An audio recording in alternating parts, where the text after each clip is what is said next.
Okay, great. Hi, Maya. Just getting into the group here. I just want to kind of give us a chance just to let people come and join us. So there we go. Good. Oh, we're going to turn that down a little bit. Well, hi, everybody. Hi, Maya. Great to see you. Hello.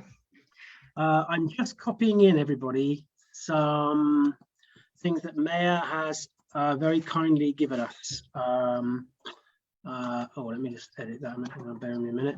I've just put into the thread in the group here while you're all coming in some information that Maya's provided about different helplines that might be helpful based on the kind of topics we're talking about today. And just to say, obviously, that some of what we're discussing today may be a bit triggering for people, but we're going to be doing it in quite a kind of an overview way, aren't we, Maya? And there's a lot for us to kind of talk about. So, Maya, please introduce yourself so everybody can know who you are. Know who I am.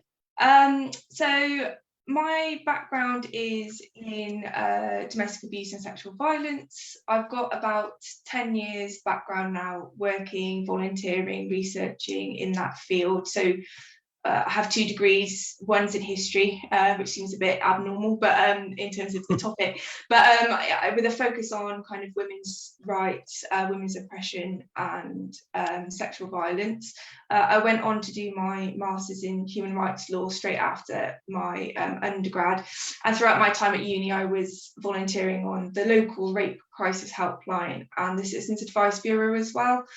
So I have been doing kind of one-to-one support for survivors of abuse for a very long time now, since about 2012.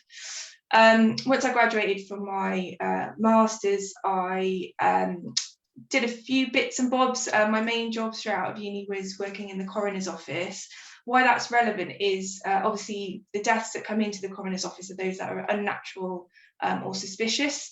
So I was working on some kind of domestic homicide reviews. So when someone dies as a result of, or is murdered, I should say, as a result of domestic abuse or by a family member, a partner or ex-partner, there's something called a domestic homicide review that happens. And that's an examination of what happened, why this person has failed, looks at the systems, finds the gaps and tries to learn lessons so that it doesn't happen again. I worked there for a period of time, and then I decided to go back into the land of the living a little bit. I was wanting to help more than I could. By the time they reached us at the coroner's office, obviously sadly they'd passed away, and I was more hoping to get into more of a prevention and support type role. So I left there and I became a qualified independent sexual violence advisor. So I worked predominantly with young adult survivors of sexual abuse, so those between the age of about 15 and 30 who experienced some form of sexual abuse over the course of their life, whether that be recent, non-recent. That was kind of a lot of an advocacy role, so lots of advocacy in statutory spaces, lots of kind of one-to-one emotional support through criminal justice system, support if they needed to access community mental health or the council, things like that. And I did that for about 3 years. And then I moved back down here, we're at Welsh border, and now I'm a qualified violence against women, domestic abuse and sexual violence trainer for one of the big national Welsh charities. So my job now is to go and train statutory agencies, frontline agencies on how to spot the signs of abuse, how to support survivors in a trauma-informed way. I specifically lead on our sexual violence training, our trauma-informed practice training, and kind of within the SV, sexual violence, I lead on our intimate partner sexual violence training as well. So that's your domestic abuse type scenario, I should say. If I could, Andy, if I could add to the trigger warning, just because a few things. This training, this talk could be a training, could be a week's on training or more, normally at least a day's training. So I just wanted to, first of all, recognise that it can be quite uncomfortable what we're talking about. Domestic abuse is you know, an emotive topic. There's lots of different opinions about it, and where we come from. We call it a conscious raising training when I'm actually delivering proper training. So just to be aware that people might find some of the things that we're talking about confronting, even if they haven't experienced domestic abuse themselves. Also, obviously, we might have survivors who are listening in, or we might have people that don't consider themselves to have ever been in a domestic abuse relationship, but after listening today, recognise that they actually have been or are now. And so just to be sensitive with everyone, and please remain respectful at all times. So in terms of the chat and everything, being mindful that, you know, survivors might read things that are written on the chat. So just to be really aware of that. And also that I always kind of give a little bit of a warning that, you know, from my sector's point of view, we come at domestic abuse as a gendered issue from a feminist lens. Therefore, the language I use sometimes can slip into gendered language. And that's not to say, you know, there are no male victim survivors, there are no female perpetrators. So just wanted to say that right at the beginning, that the language I use reflects the research and the issue of the topic that we're discussing. If that's okay. Yeah, and I think it's really important to clear some of this stuff up. And I want us to start by looking at some, I think it'd be a good place to start with looking at some definitions, actually. I think something else you said to me, we've obviously spoken quite a lot, actually, and worked on a few things together. But today's conversation really is just, the focus is an introduction to considering domestic abuse, its connection to companion animals, dogs specifically, and like you say, any one of the individual things that we touch on is a big topic. And when you talk about these things, you give, like you say, week-long kind of training often, not just a little snapshot. But this will hopefully get people thinking about some of these connections. I think that's the main thing today. So let's start off with thanks for all that, Maya. And I think it's great to have somebody who is clearly not only well qualified but very well experienced in dealing with such a, you know, in a topic that is as broad as it is deep, really, regarding both its presentation and also its effect. So let's start with some definitions, and I think that'd be a good place to start, and then we can build through from there. Yeah, I think that's really useful, because like you said, we're zooming in really on a very specific form of abuse within a very specific form of abuse. So it's kind of like Inception, or dream within a dream kind of thing. So we just don't have time to do like the huge outer thing about what domestic abuse is. But I'm going to give the definition, the legal definition of domestic abuse under the Domestic Abuse Act 2021, which is our newest piece of legislation. So domestic abuse is any incident or pattern of incidents of violence, abuse, or conduct which controls, coerces, or threatens between persons aged 16 or over who are or who have been intimate partners or members of the same family, regardless of gender and sexuality. So we unpick that a little bit. So obviously any incident, so that's a one-off, that could be a one-off incident, or pattern of incident. So that's kind of, we're going to look at a little bit detail of coercive control. That's what that's talking about. It's talking about the consistent patterns of abuse over time. Which controls, coerces, or threatens. So it's not just about physical acts of violence, it's about threats of violence or behaviour that restricts someone else's independence and kind of ability to live their life freely. Between persons aged over the age of 16, that's interesting, because it used to be 18, because obviously under the age of 18 you're technically a child under the law, and over 18 you're an adult. It was lowered to 16 to give room for discussion for adolescents who are in domestically abusive relationships. So you're kind of 16 to 18-year-olds who, you know, might be in their first relationship, or having relationships with, you know, big age gaps that, you know, are actually abusive. So that's why that was lowered. Where abuse is under the age of 18, it overlaps with the child legislation. So it's simultaneously child abuse and domestic abuse at the same time. So over who are or have been, so who are currently intimate partners or have previously been intimate partners, there's no kind of huge definition around like how long you have to be with someone for it to be an intimate partner relationship. So there's a little bit of leeway around that, but it's basically where there has been a connection of some sort. All members of the same family, so it's not just those in intimate partner relationships. You can experience domestic abuse from a family member or a wider community kind of member. So we're talking there about so-called honour-based abuse. That's included within things like female genital mutilation as well, comes into the definition. And then lastly, regardless of gender and sexuality, which is quite self-explanatory. So the definition applies no matter who you are and whoever you're in a relationship with or whoever your family is. They talk about the 5 main types of domestic abuse, the typologies of domestic abuse. That's physical violence. And when we talk about physical violence, there tends to be a lean towards kind of big outbursts of physical violence.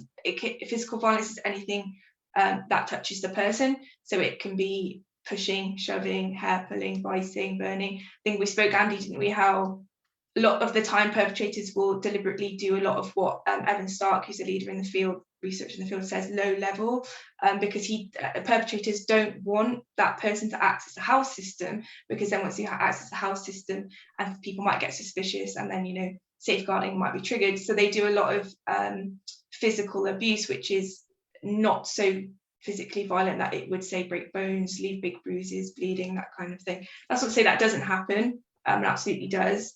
And in some cases it does, and they still don't let them go to the hospital anyway. But just to widen out what people think when we think about physical violence.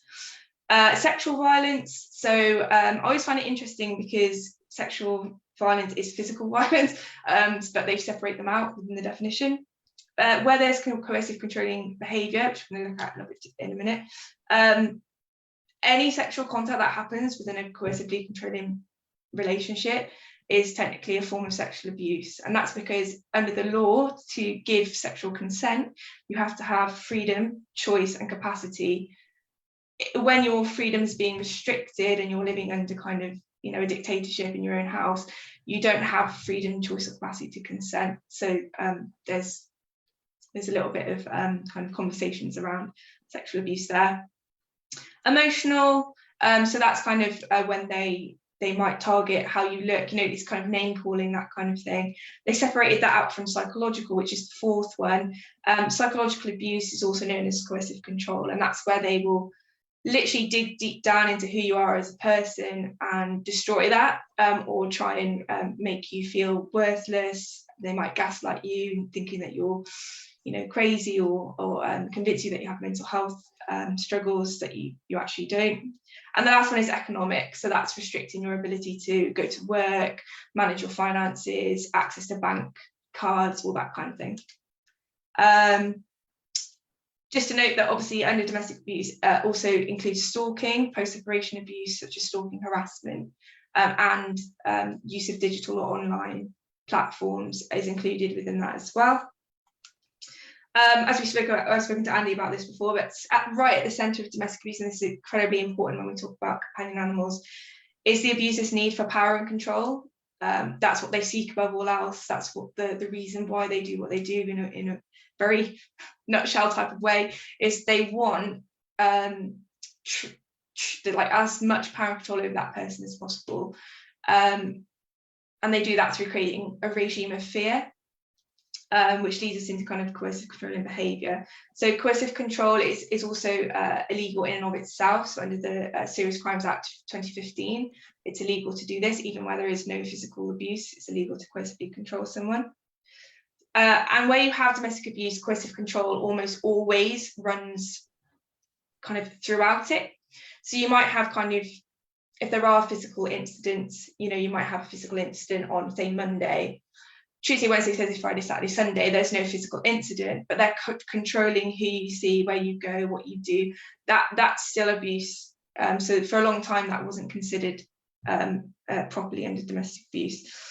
When you speak to survivors of domestic abuse, the coercive control element is actually what stays with them the most. So it's the most damaging. It's also the most risky in terms of life-altering injury and homicide. Coercive control is the biggest high-risk marker for that. So the tighter the control, even if there is no physical abuse, the higher likelihood is that person could choose to really do, you know, extreme physical harm and or kill that person.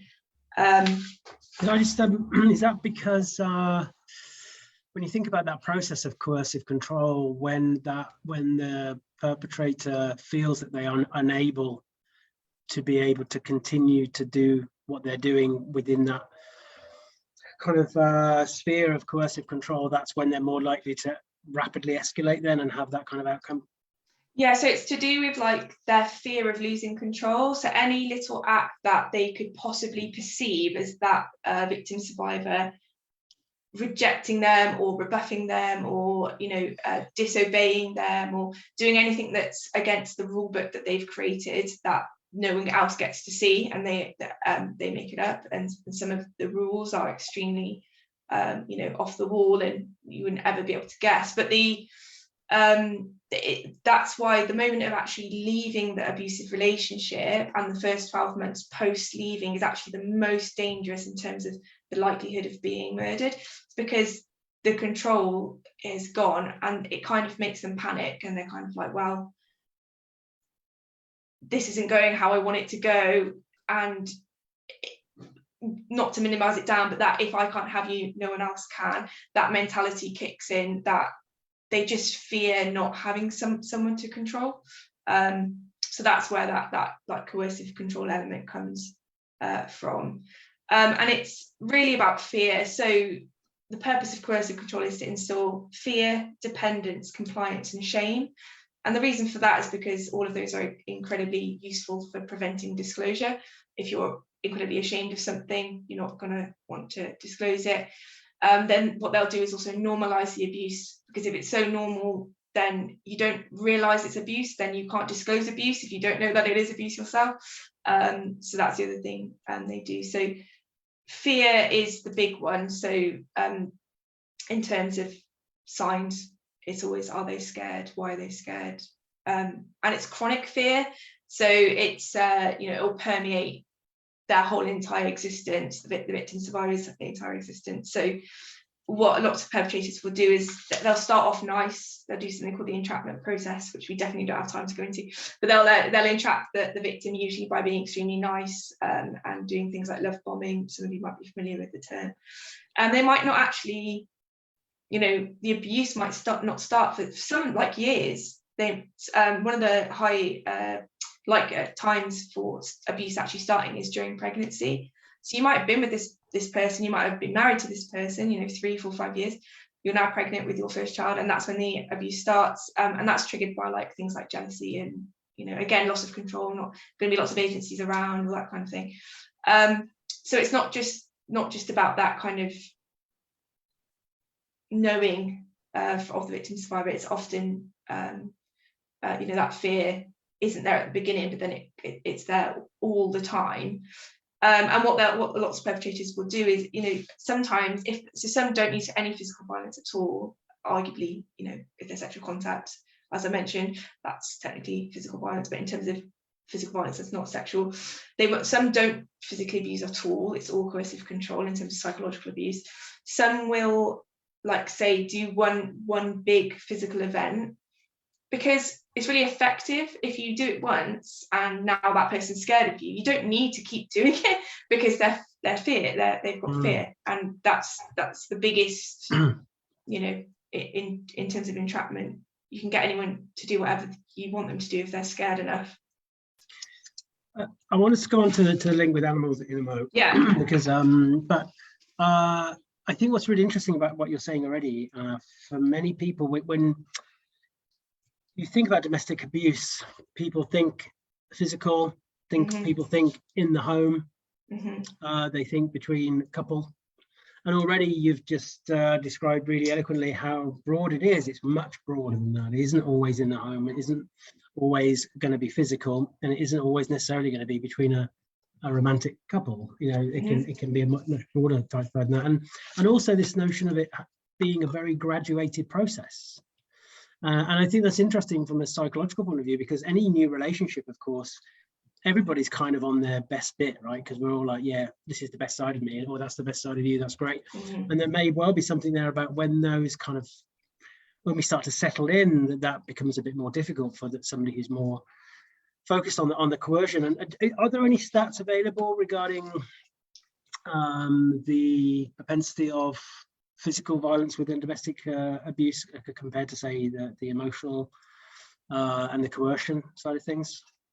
So Evan Stark, off the top of my head, I wouldn't be able to give exact statistics, but in terms of, it's so individual as well, because abusers, although they all seem to sing from the same hymn sheet. So I think I showed you the power and control wheel before, which we're not going to look at today, but the 8 segments of that were taken from hundreds of survivors who didn't know each other. They all said the same thing, because it's really strange how it works. So it's individual. So some will use lots of violence, some won't use as much violence, some won't use violence at all, and it's a false sense of security to think that if there's no physical violence, there's no risk. As I mentioned, coercive control is actually the highest risk marker. So to bring this, if I give an example of what I mean by that, bringing it into animals. Some of you might be familiar with the Hart family. They were a family, lived in Spalding, up in Lincolnshire. Lance Hart, who was the dad, this was Lance Hart, there was Claire, his wife, and then there was Charlotte, the daughter, Luke and Ryan, the two brothers. And he ruled the house with extreme coercive control. So he would do things like, he would cook dinner for the family at 4 p.m, but the kids' bus didn't get home until 4:15. They can't make it get there any earlier. That's not their, remit.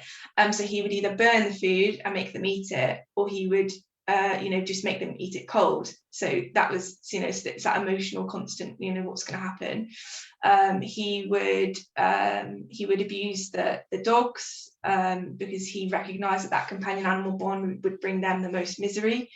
So he wouldn't abuse the children or the wife physically, but he'd hurt the dog, kick the dog. He would do things like control all the money in the house. So he gambled a lot, gambled away all the money. Claire's wife wasn't allowed access to the finances. And what happened is, so they lived for decades under this coercive control. The brothers grew up, got in their early 20s. They said, we're going to move, our mum and our sister out of this house. We're financially stable, we can do that. They moved her. Obviously, at the time, they didn't know that leaving is the most dangerous time for victims. And he then sadly shot and killed his wife, Claire, and Charlotte, the daughter, in a leisure centre, and then he killed himself. And about 18 days before, about 2 weeks before, he suffocated the family Yorkshire Terrier. And what the brothers, so Luke and Ryan, are now kind of advocates around domestic abuse. They do lots of talks. He's written a book called Operation Lighthouse, which is a really powerful book, and they talk a little bit about the animal abuse in there.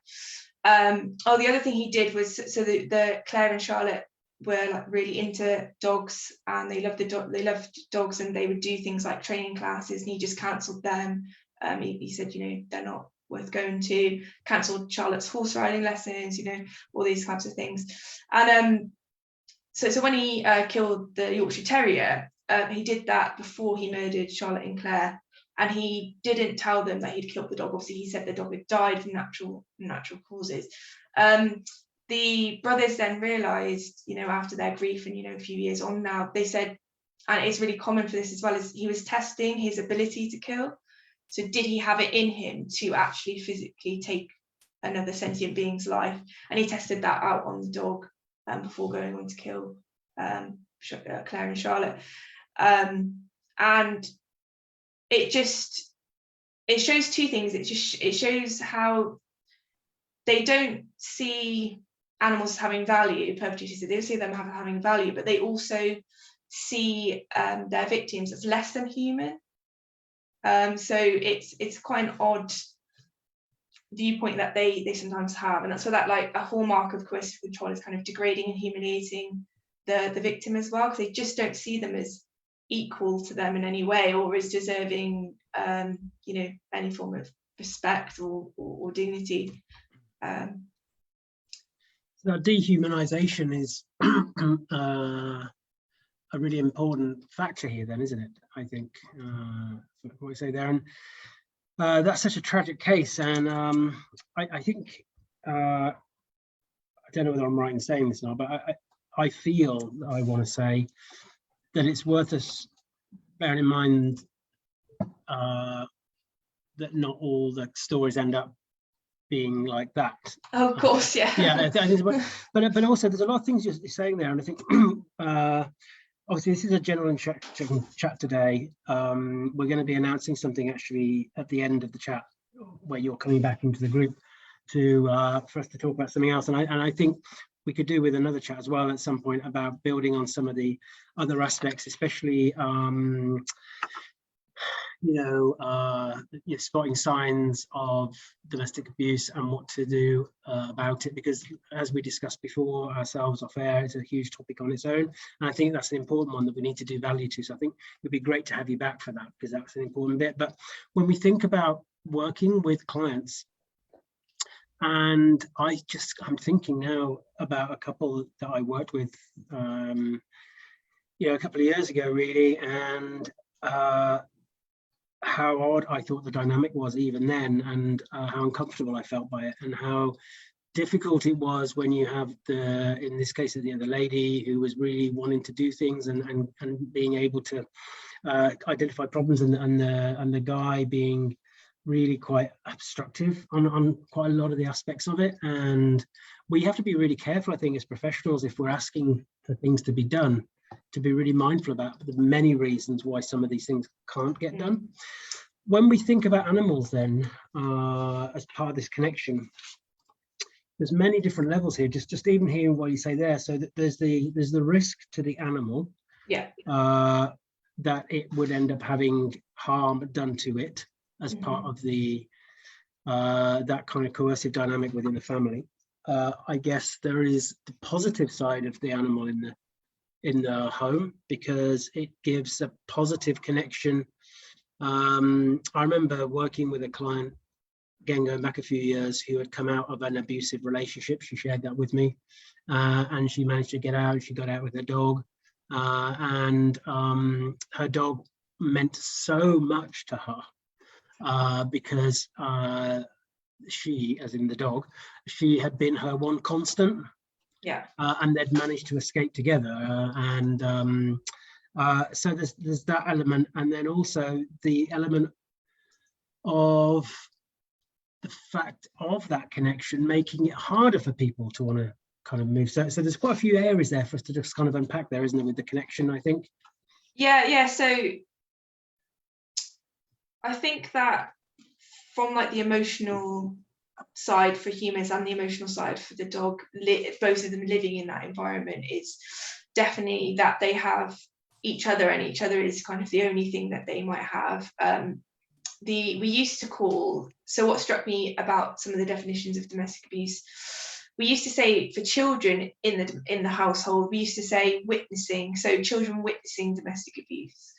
And we don't say that anymore. We say children experiencing domestic abuse by living in the household, because even if you're not physically seeing your non-abusive parent being physically harmed, but you're living under that same dictatorship, so the restrictions on the non-abusive parent, normally the mother, has a trickle-down effect onto the children. I think it's the same for dogs. So if you're not allowed to go outside, then the dog isn't getting walked, and that need isn't being met. The perpetrator might decide. So I was talking to Trisha earlier, and I was saying, I love what Laura Donaldson said in the chat earlier this week about agency rather than choice in a choiceless bubble. So perpetrators might decide when, where, and how their victim sleeps, when, how, and what they eat, when, how, and what they wear, when, how they go outside, how much time do they have outside, can they use the bathroom, how long can they use the bathroom for, are they allowed to shower, are they allowed, all those things what make up coercive control. All of that can then be said for the dog in that environment at the same time. So one of the most common tactics, used outside of physically harming the dog is starving, or like not feeding the dog, or preventing companionship So cruelly, they will recognise that companion animal bond gives that survivor resilience and gives them coping skills, and that is their kind of safe place, and will manipulate the situation so that they cannot experience that. So I read a survivor's story, and he wouldn't let the dog just be in the same room as her. So the dog was like desperately trying, go from room to room, trying to find the victim. The survivor would go to the door. He would close the door. He would shoo them out, just not letting them have that contact, not letting them have that bond, which is especially difficult when the victim survivor has had the pet before the relationship. They might already have that bond established. The other big thing is that perpetrators will buy an animal as a gift it to the victim, and then kind of have some weird beliefs around ownership about it, but also use it as kind of a tactic. So I remember hearing there was a police officer was talking to me, and he said, that the perpetrator used to buy kittens. He'd buy a kitten, let the woman, raise it until it was, 6-12 months, and then he would kill the kitten and get a new kitten. So it's just like, it's that entrapment is constant as well. This is quite fundamental, isn't it, on a couple of levels here, because you and I, you came to the chat with Holly Tech, Laura Donaldson and myself, talking about safety and thinking about different aspects of safety, and of course Laura again talking about neuroception and things like this. And I think it's really interesting because I'm really glad that they've shifted the language there from being a witness of to experiencing, because that's the whole thing about the emotional experience. We all will have one in those situations, even if we're not directly connected to what might be going on in another room or happening more generally. And I think for some of these dogs, about not being, when again as professionals we're trying to support dogs who are, we're kind of having we're presuming trauma, and there's difficulties, an anxious dog. We just don't know what's going on within that dynamic sometimes. That can be really helping that dog to find that safety. And when we think about the flipping dominance model and how that must really play into a lot of the kind of perpetrator's outlook, because it gives them permission now to kind of put that dog in its place and do stuff. And it just shows how hugely abusive that whole outlook is, really, because when we think about it, just that word alone implies that we somehow have that element of coercion and control over another. It's challenging, isn't it? So that's what they want from the victim, is unbridled obedience and compliance. But interestingly, I have another story. It's not it's not as graphic, but there was a family. Guy went and got a puppy, 8 weeks old, 9 weeks old, went to the park, and he let the puppy off. Obviously, the puppy didn't come back when called and was off, sniffing and doing everything. He was chasing it around, incredibly embarrassed because his dog was showing him up. It's being naughty. It's, all those kinds of things. He managed to get the puppy, took it back to the house, and he did beat it badly. And afterwards, when the wife asked him, why did you do that? And he said, well, that's how you discipline dogs. They're supposed to be obedient, like all that language, like that's. And he honestly believed that was how you discipline a dog. And he said, I've done that. That's how I've always done it, discipline my dogs, because I'm the master, and this is, they should know better, and things like that. So it absolutely is. It's everything is just so intertwined. And you talk about that in your emotional experience workshop. When you do the thing with the women in the replacing it with dog and child, and it's the culture around how we see the oppressed ultimately. And it's this notion of how we perceive and define behavior in the first place. On my workshop that you mentioned that you've been on, we have to start with this, how we've all been indoctrinated into this somehow, in this good to bad continuum, and this notion that there must be consequence, and that all sounds wonderful, but who is it who's defining what is or isn't acceptable. And that's the power bit, that's the control bit, which can come out in a legislative form, but also within that kind of in-home, in-relationship dynamic as a form of legislative form. Absolutely, because beating the dog was twofold. So one, to teach the dog a lesson for running off and not doing, but also by making the wife watch, it's also a threat. So it's also that this is what I can do to this animal, this is what I could do to you. They don't have to physically say those words, although lots of them do, to get the message across. I think one of the saddest reasons that perpetrators target animals is that the legislation and our society's outlook around cruelty to animals is just not held to the same standard as it is children and humans. So it's easier in a way for them to abuse animals, because you're very rarely going to see any jail time. You might get a ban on owning animals, but when is that enforced? And are perpetrators actually going to care that they've got a ban? But look at how much you can do through look at what trainers do, paid for trainers who are aversive based on a daily basis, and they get paid for it and they do it publicly. So and as you say, from what you've said, a lot of perpetrators are really good at knowing where that line is, whether that's anything physical on a human, but also with the dog, and they can get away with it under this notion of dominance and being in charge and everything else. And it's something, this area, I think for me specifically, is something that needs to be really highlighted, because I think people need to start feeling uncomfortable with some of these words that actually we've adopted as a part of a normal vocabulary around animals. Obedience, dominance, discipline, control, having more control. So I think it's worth, like you said, when trainers and behaviourists get frustrated, when they might not seem like they're sticking to the plan, it's exactly that, because a lot of perpetrators will deliberately undermine training things. So the other thing that they do is they might get what we might call a status dog. In the literature, it's called a status dog. I won't say breeds because I don't want to fall into that discussion, but they'll deliberately get like a dog like that. They'll deliberately make them or manifest them into being, whatever label you want to call them, reactive, aggressive, whatever. And then they'll make the person live in that house scared of the actual animal. So they'll actually weaponize animals as well. But also they'll use,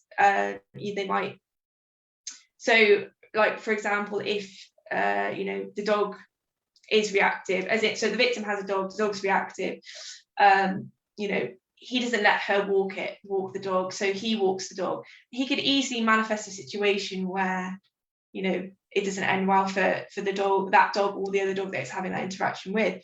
But then go back to take them back to the house, and it's undermined all that training, everything. It's just very easy for them to do, and it's the reason that coercive control is so effective is it's quite hard to prove. So, imagine going to the police saying, my partner undermines my dog training program.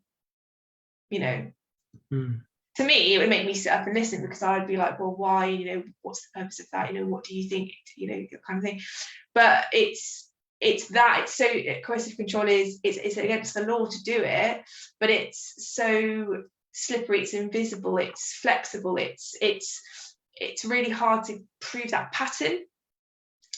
And it's just Sorry, Diane, go. No, I was just going to say, it's just something that lots of people, they don't report because it just doesn't seem like enough. They just don't think it seems like enough. I just had a thought that's come to mind hearing you saying all that, which is a really challenging one. And this topic is really important because so you have an interesting, I think, in literature, how often domestic abuse is kind of hinted at or kind of touched on through the dog. So when we think about even something like Oliver Twist and is it Oliver Twist? I think it is, yeah, Sykes, with his dog and all that kind of stuff, and how you never see the direct connection with, I can't remember what the lady's name is now, but you do see it when he with his dog, and his dog's expected to be just that. If you imagine you have that relationship where the dog is there as an extension of the perpetrator's intent to coerce and control. If you had an aversive-based trainer come into that situation, you can see a situation where that might actually fit the perpetrator's outlook. If somebody like us turns up where we're like, we've got to think about emotions and it's really important that we look at care and support, how challenging that would be for a perpetrator actually. So that person is thinking they're getting a dog in because maybe the dog is, they've had to because the police have said, or because the dog's got out of control or whatever it is. That could be a big challenge that we would never see, that suddenly starts to give an affront to that person's notion of what behavior is and how it should be dealt with. Yeah, absolutely. I think the other thing worth mentioning is, I know we're not going to go into a huge amount of detail about it today, but the reason that I became so kind of passionate or involved with domestic abuse and animals is I had a good friend of mine who was a trainer, obviously I won't name him, who had a domestic abuse relationship, and I was thinking, and then sadly was stalked, and I was thinking, the risk to you guys going into people's homes, to you, but then also to your clients, if you're the victim of domestic abuse and you train in rural places like fields where there's no phone signal, very little phone signal, and it's down a track and all these kinds of things, and you walk 3 words to find it. It worries me, because I feel like as a sector, you don't really have, a lot of you are self-employed, it's you on your own, you might not understand the responsibility of the legal responsibility you have to safeguard adults and children, vulnerable adults and children, but also to yourself, like, and risk assessing and all these kinds of things when you're going into people's homes and you're maybe seeing things that you don't feel comfortable with, environments. Sometimes it's the physical space. I've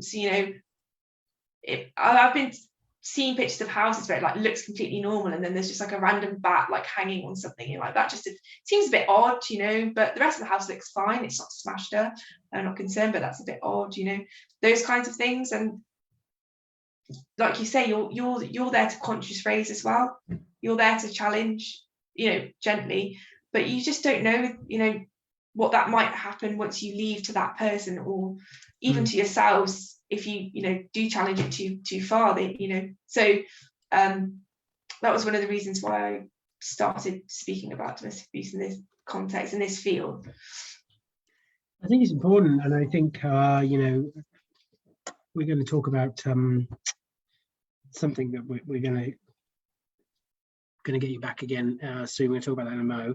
I think it's really good to get. I think it would be great to have another chat like this that touches on spotting signs, safeguarding, just touching on some important bits for us to consider professionally, I think, from those in the group who are listening who are professionals, because there's so many different aspects to this, and I think we need more awareness, I think, more generally in the public, because again, I think for anybody who might just hear that term domestic abuse, as I say, they're probably seeing quite a limited way, actually. It's very, and I had I actually removed the comment in the group when we announced to you about what's this got to do with dog training, and I didn't see it. But they didn't say it in a very nice way, really. But anyway, but I think it has everything to do with it, because we are stepping into people's lives a little bit when we go and help with their dogs.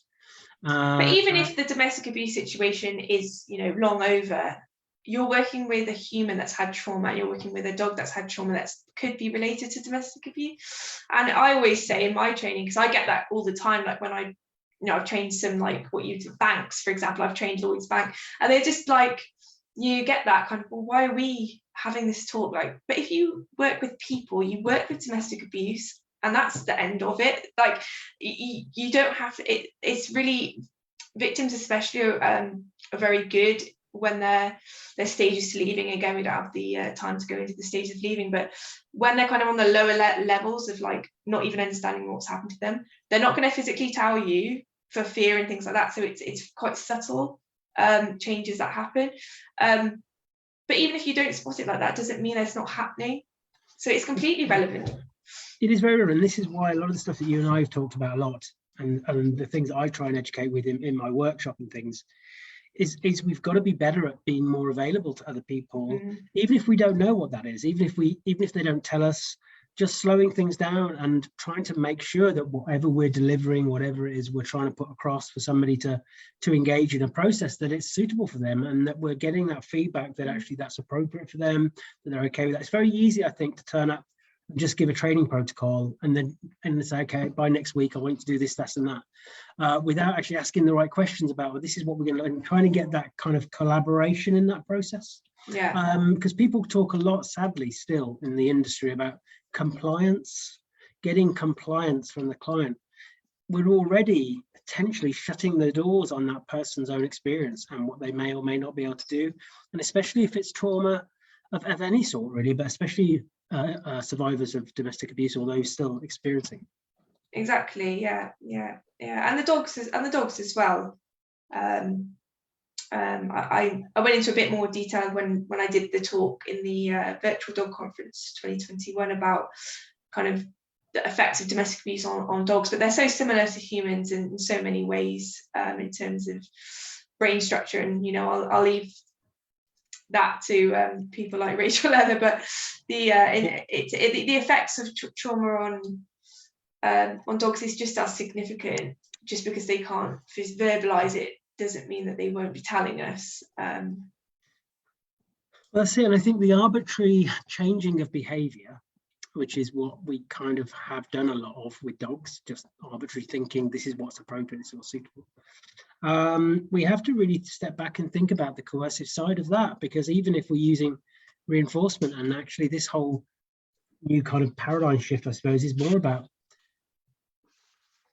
learning as much as we can about the caregiver and the dog first, and finding out what that emotional experience is, and trying to find out what we can support that's authentic for both sides of the leash, really. I think that's just so important. I'll have a chat with Ruby, and I think to see if she'd be happy for us to share that chat you did in VDC in the Dog Centre Care Group, because that would be a great opportunity for people to hear a bit more. I think that'd be really good. Well, I can't believe it. We're coming up to 10:02. So I want us just to let everybody know, if you missed the beginning, in the comments there is some resources, some places, some helplines that Maya very kindly gave me at the beginning, so that they're in there. I'll probably copy them in again at the end of the thing as well, so it's easy to look at if you've been affected by some of the things we discussed today. And it is just a little bit of a touching the surface, really, but I think already what's come across, Maya, is just how broad and how important this is, both on a human level but also on a professional level, and we need to have more education on various aspects of this, for sure. At the very end, we're going to look at some, you're going to share some recommended kind of materials and that, but before then, we're going to be welcoming Maya back on June 23rd, 7 o'clock UK time.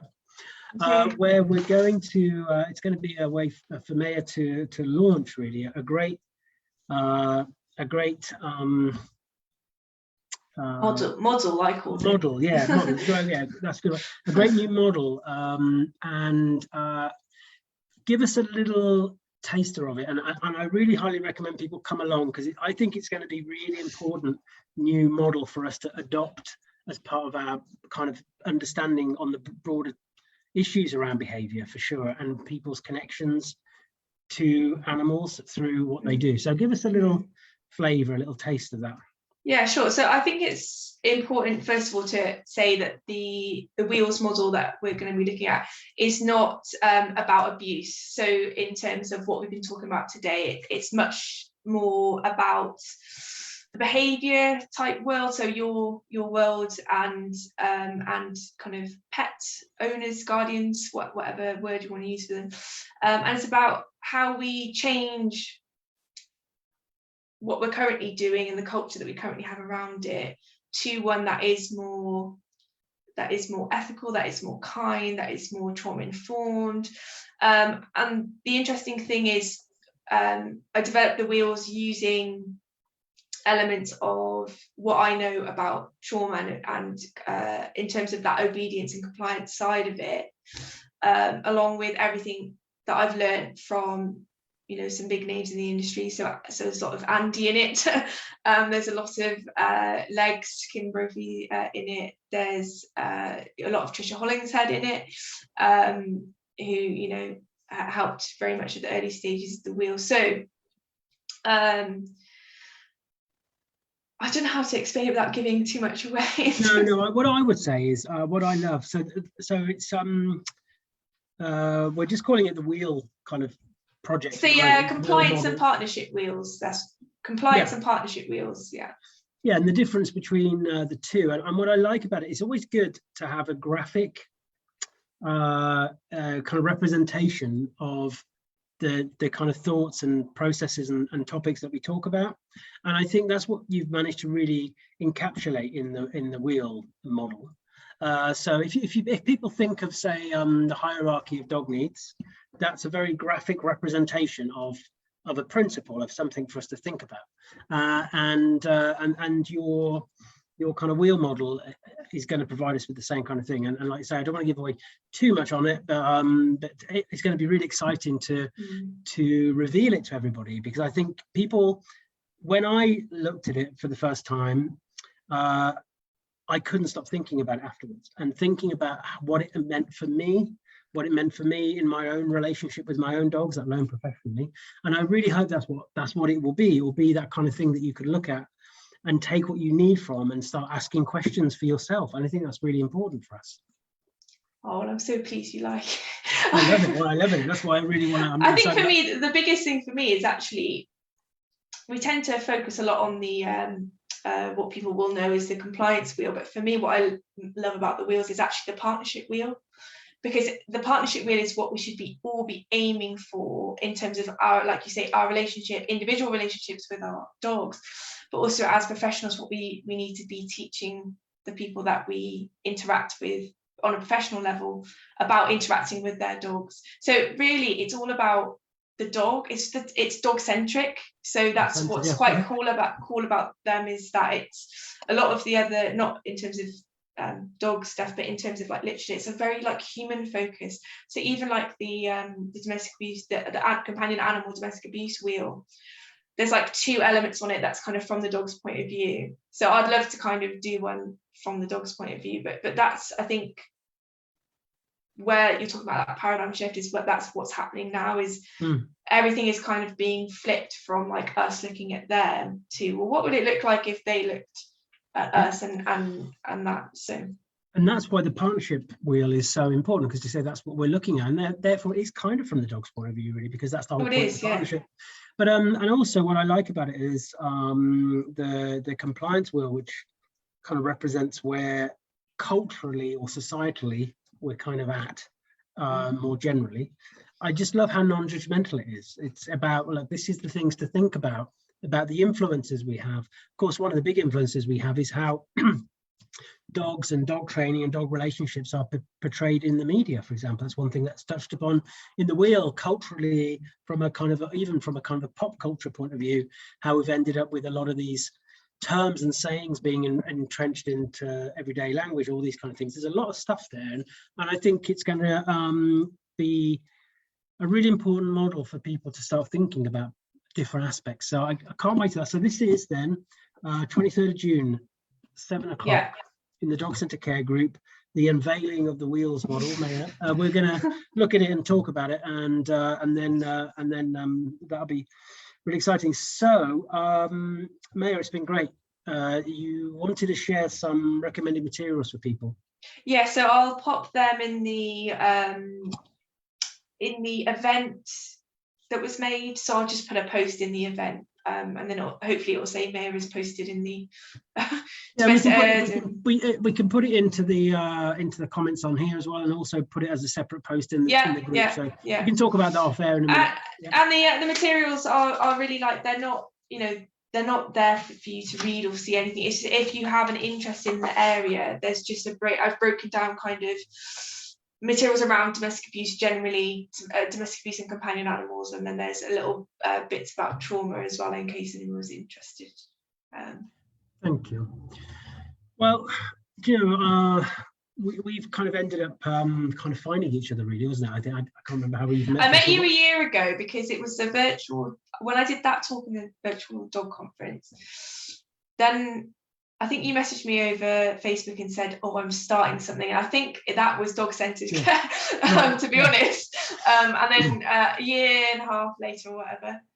Well, I loved your chat at the VDC, and I think that was such a great thing. Hi, Ruby, if you're watching, because that's how I got connected with Lord Donaldson, and it was a great event actually to bring people together. But I think what you bring and your interest, like you said, you're not a dog behaviourist certified that way, but you are knowledgeable about dogs, and you've put your toe into the industry a little bit, and you've got the great Trisha, of course, as a great friend as well, and mentor. So I think this is the good thing about what's going on now.